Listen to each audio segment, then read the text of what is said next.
So this is a story about a famous research scientist who had made several very important breakthroughs.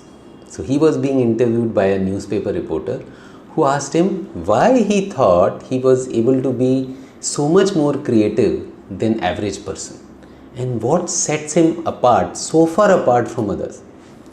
You know what he said?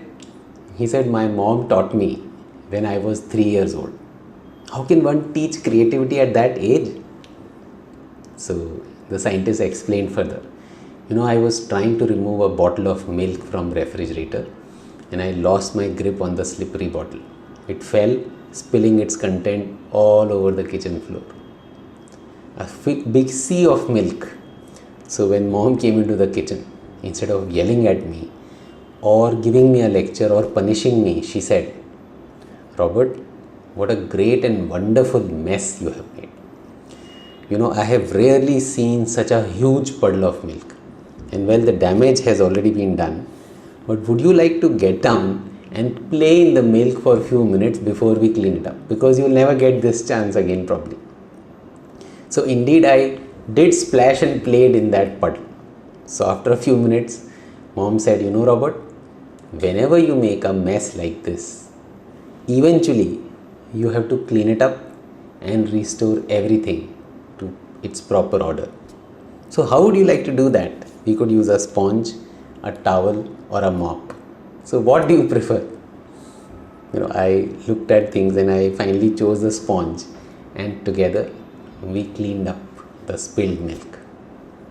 And the story is not over there. Mom then said, "What we have here is a failed experiment in how to effectively carry a big milk bottle with two tiny hands. So let's go out in the backyard and fill the bottle with water and see if you can discover a way to carry it without dropping it."